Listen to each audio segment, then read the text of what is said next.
Halo, Assalamualaikum warahmatullahi wabarakatuh. Selamat siang. Nah, saya dosen pengampu mata kuliah pasar uang Permodalan.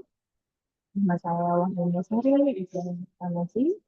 Nah, ini pertemuan satu materi kita tentang pasar uang yang bagaimana karakteristik dari pasar modal dan pasar uang itu sendiri, lalu bagaimana perilaku sebenarnya, lalu bagaimana dengan resiko di pasar keuangan itu akan kita bahas di eh, materi-materi kita. Oke, sebelum masuk ke dalam materi, sedikit saya akan membahas tentang bagaimana nilai-nilai dasar kampus. Jadi, kampus itu punya dasar nilai Tamadun. Nah, bagaimana ciri-ciri Tamadun itu? Itu menjunjung tinggi nilai-nilai agama yang berjunjung tinggi, ini mengerti peraturan dan perundang-undangan.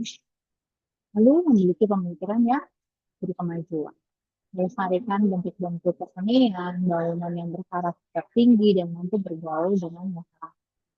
Lalu, eh, bagaimana ciri mandiri itu sendiri? Nah, jadi adanya rasa tanggung jawab, lalu memiliki pertimbangan dalam menilai problem yang dihadapi secara intelijen. Terus adanya rasa aman, yang memiliki pendapat berbeda dengan orang lain.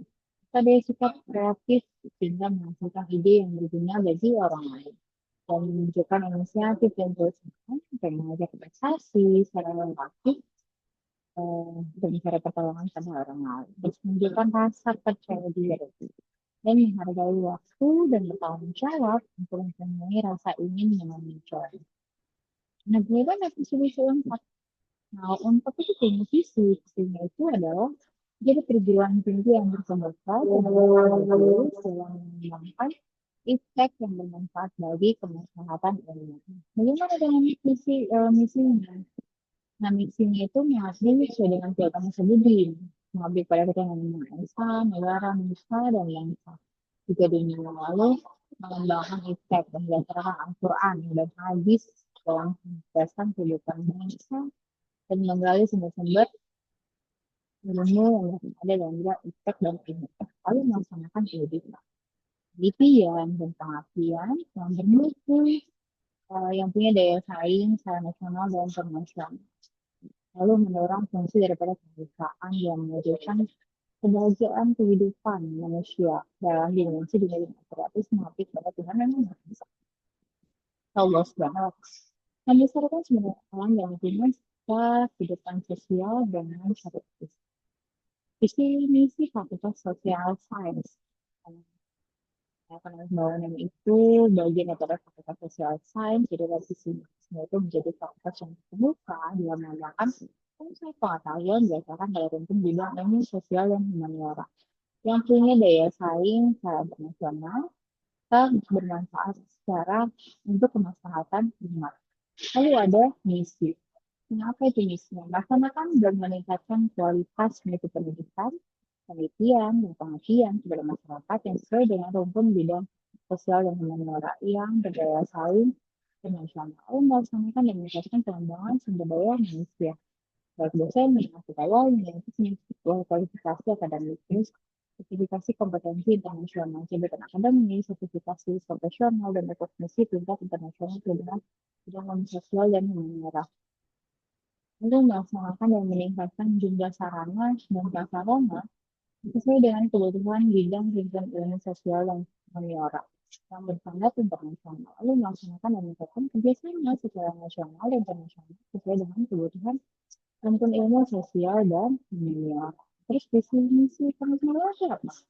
Kan misalkan lulusan yang unggul dan ahli di bidang ekonomi pendidikan nasional dan internasional untuk peningkatan umat di tahun 2020. Lalu apa misi dari PNP tadi untuk meningkatkan pendidikan, pembelajaran dan kualitas semasa lulusan yang mampu berkompetensi secara global dan berorientasi pada membantu karakter mulia, bersifat dan berprofesional.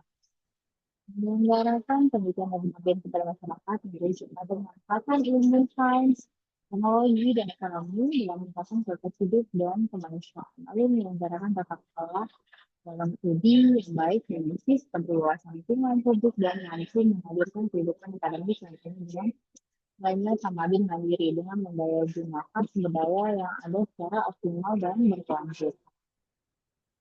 Nah, ini profil lulusan dari itu sendiri.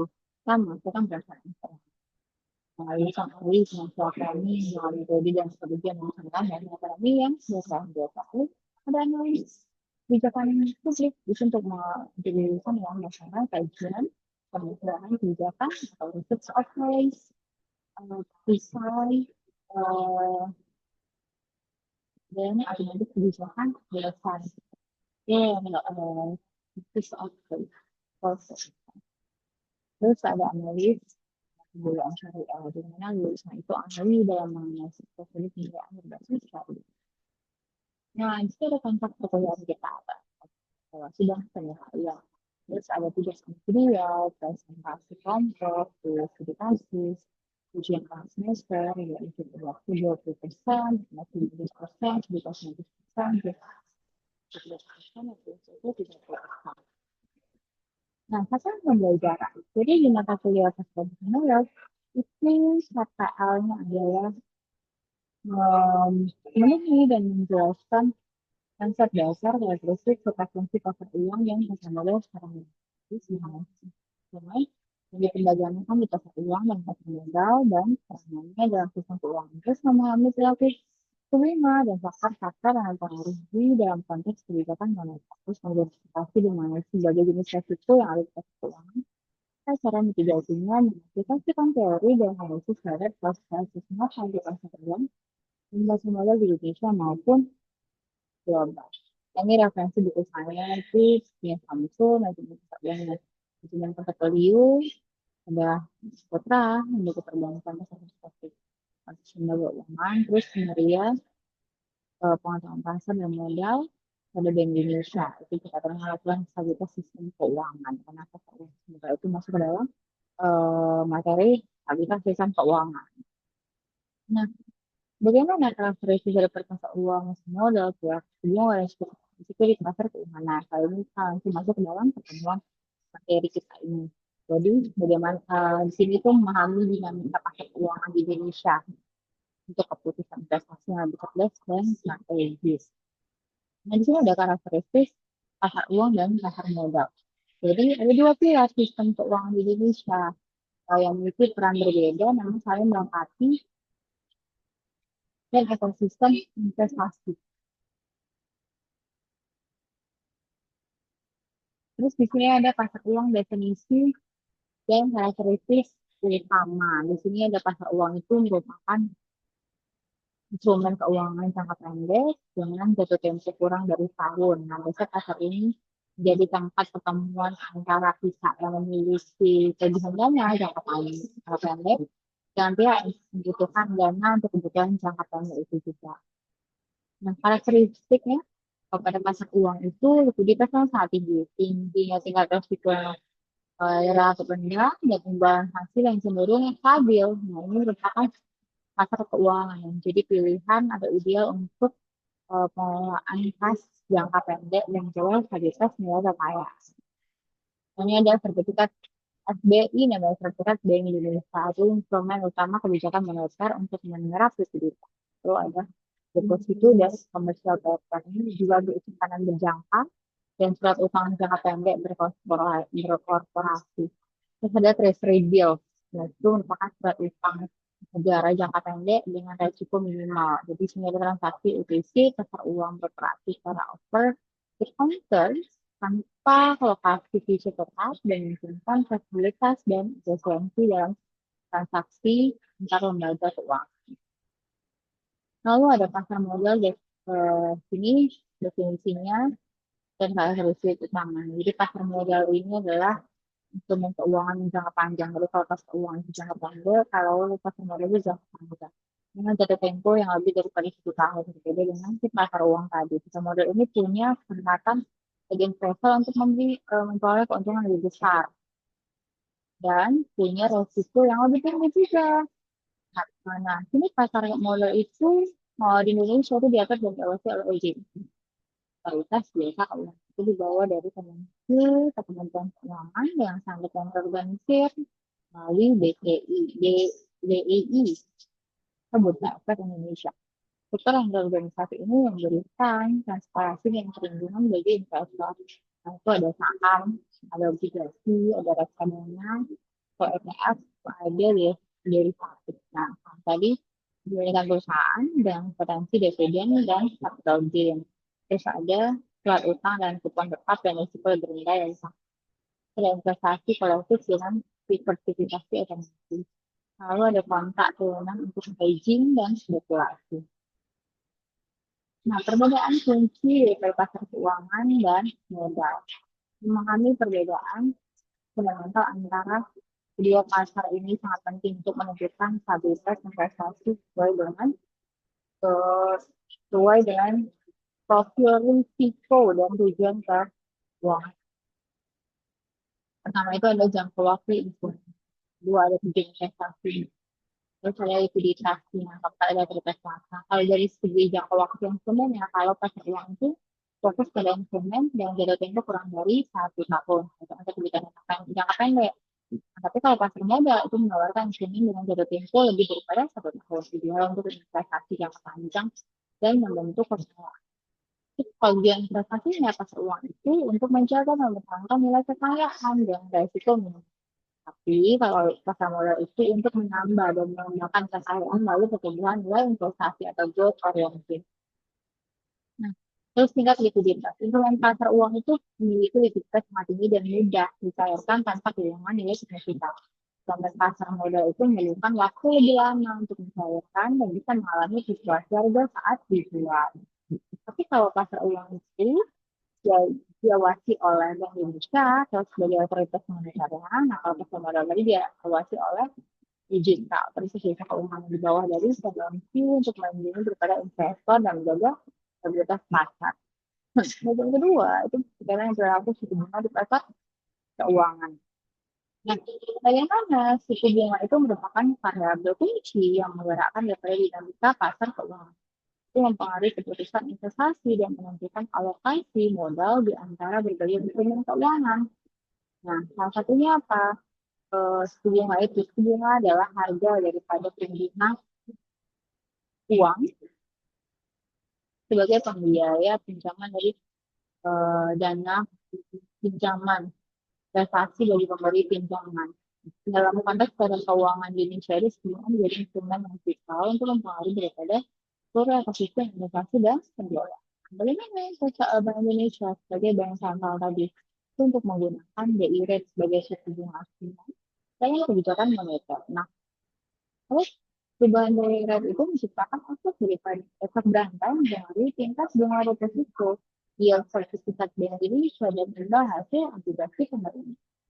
Nah, itu ada kebijakan moneter dari BI. Nah, kebijakan moneter dari BI itu ditetapkan mulai dari suku bunga tadi BI rate sebagai instrumen. Terus kondisi ekonomi global. Nah, suku bunga tadi itu pengaruh suku bunga Amerika atau The Fed dan ekonomi dunia. Lalu dampak pasar. Bagaimana perubahan permintaan dan penawaran dana? Jadi mekanisme transmisinya itu bahwa perubahan suku bunga ini membutuhkan waktu 6 sampai 12 bulan atau 1 tahun untuk memberikan dampak pada ekonomi. Secara ekonomi real dan pasar keuangan mulai berada saluran transmisi moneter. Terus contoh perilaku suku bunga. Di sini ada dinamika suku bunga yang menciptakan pola perilaku yang dapat diprediksi di pasar keuangan. Pola ini membantu investor buat keputusan yang lebih tepat waktu dan strategis. Kalau di skenario dari BI Rate itu ketika Bank Indonesia menaikkan suku bunga acuan dengan biaya pinjaman untuk operasi dan konsumen itu tinggi. Nah, hal ini menyebabkan daripada penurunan aktivitas, investasi, dan konsumsi di mana pasar modal kenaikan suku bunga membuat obligasi baru lebih sehingga harga obligasi lama itu turun dan investasi itu cenderung mengalihkan dana dari saham ke instrumen pendapatan tetap yang lebih aman. Lalu ada penurunan BI rate yang menurunkan biaya pinjaman dan meningkatkan likuiditas di sistem keuangan. Jadi dana yang sebelumnya pasar di deposito dan instrumen pasar uang itu mencari imbalan kunci. yang lebih tinggi di pasar modal. Nah, pasar uang tadi tetap aktif, namun dengan yield itu lebih rendah. Sementara pasar modal itu mengalami peningkatan volume transaksi dan potensi peningkatan harga aset. Nah, bagaimana dengan suku bunga realnya? Kalau suku bunga realnya itu merupakan suku bunga nominal yang dikurangi daripada inflasi. Jadi menjadi kata sebenarnya berbeda dari tarik investasi. Kalau ya tadi suku bunga itu negatif, maka investor tadi akan mencari aset real seperti properti dan komoditas untuk melindungi nilai kekayaan. Nah, lalu tentang inflasi, bagaimana terpas efek eh, ekspektasi inflasi yang ke depan tadi sangat mempengaruhi keputusan investor. Jadi kalau pasar mengantisipasi inflasi tinggi, investor akan menghindari obligasi jangka panjang dan lebih memiliki aset yang dapat melindungi nilai dari inflasi. Ini pada juga mau tentang sisi resiko di pasar keuangan. Nah, jadi setiap instrumen keuangan itu membawa resiko yang berbeda-beda, mulai dari pemahaman dengan sisi resiko dan fondasi untuk membangun portofolio yang optimal dan sustainable. Nah, apa aja resiko daripada uh, di pasar keuangan tadi? Jadi pasar keuangan itu punya beberapa resiko yang saling dikaitkan mempengaruhi kinerja investasi. Dasar itu kan juga perlu memahami ya Kak, bagaimana karakteristik daripada setiap resiko untuk dapat bahwa pengelolaan investasinya itu dengan efektif. Jadi kalau dari resiko pasar, dilihat dari fluktuasi harga sahamnya dan agregasi akibat dari perubahan kondisi pasar. Bagaimana sentimen investornya dan faktor makroekonomi. Jadi resiko ini juga dapat dihilangkan sepenuhnya namun dapat dimitigasi melalui diversifikasi portofolio dan berizin. Terus apa resiko likuiditas itu kesulitan menjual atau menjualkan aset dengan cepat tanpa mengalami kerugian signifikan. Jadi resikonya lebih tinggi pada saham lapis 2 atau 3 serta obligasi korporasi dan aset rendah obligasi oleh pendanaan perbankan. Kalau ada resiko kredit. Kemungkinan penerbit surat utang ini gagal membayar pokok kemudian yang sesuai jadwal resikonya ini dapat dinilai melalui peringatan kredit dari lembaga pemerintah atau analisis fundamentalnya kondisi keuangan Indonesia. Terus resiko setujuan perubahan tingkat suku bunga pasar yang mempengaruhi nilai investasi itu berpendapat tentang obligasi dengan durasi panjang lebih sensitif melalui perubahan suku bunga dibandingkan obligasi jangka pendek. Lalu ada resiko sistemik. Bagaimana gangguan besar yang mempengaruhi risiko keuangan seperti krisis perbankan atau default sovereign. Nah, ini ya, resikonya sulit diprediksi, namun dapat memiliki dampak devastating pada seluruh portofolio investasi. Ini contoh kasus resiko di pasar keuangan. Jadi pasar keuangan di Indonesia itu mencapai peristiwa yang mendemonstrasikan masalah risiko tersebut. Mungkin kita seperti berharga yang perlu menunjukkan itu ke depan. Kejadian resiko tahun 98. Nah, di sini resiko sistemik itu membentuk kebijakan pada pasar modal di Indonesia dengan HSG turun pada saat itu 50%. Dan likuiditas pasar uang tradisi diluncurkan karena nilai tukar rupiah yang melemah pada saat itu dari 2.500 menjadi 15.000 per dolar. Di sini menunjukkan bagaimana resiko sistem dapat menunjukkan nilai investasi dan dalam waktu singkat tanpa pandang bulu semua itu apa atau sentimen itu bagaimana. Lalu situasi BI rate 2013 di sini Bank Indonesia itu menaikkan BI rate dari 5,9% menjadi 7,50% untuk mengendalikan inflasi dan diskusi transaksi berjalan. Jadi kenaikan ini menyebabkan penurunan signifikan modal obligasi pemerintah cair lama dan tekanan valuasi saham sektor. Yaitu investor ini juga tidak mengantisipasi perubahan kemudian market market yang substansial. Pada default dikasih pas profit tahun 2020 sampai 2023. Perusahaan seperti di sektor data pandemi gagal memenuhi kewajiban bayaran sistem untuk obligasi. Nah, ini kan seperti PT Netherlands Healthy, PT Angkor Indonesia, Research Kemudian di itu. Jadi ternyata di pasar modal kita, investor yang tidak melakukan investasi itu menurut ujian 70 hingga 90% dari nilai sesuatu. Nah, jadi pelajaran penting pada tes pada saat tahun 98, 2023, 2024, pada saat pandemi. Ini ada sertifikasi analisis fundamental yang mendalam dan mengalami sisi ekonomi yang menjadi kunci untuk memitigasi berbagai risiko di pasar keuangan. Nah, ini merupakan simpulan, simpulannya terkait dari pasar keuangan sama itu bagaimana karakteristik pasar yang berbeda, terus dari manajemen risiko esensialnya, terus dari hubungannya yang dilihat itu, terus bagaimana investasi itu semua, terus pengetahuannya. Oke, kira-kira itu aja yang dapat saya sampaikan. Selanjutnya nanti akan kita lanjutkan pada pertemuan kita selanjutnya. Nah, materi selanjutnya itu akan saya kirimkan dan sudah saya inputkan juga pun di dalam portal. Baik, Assalamualaikum warahmatullahi wabarakatuh. Selamat pagi.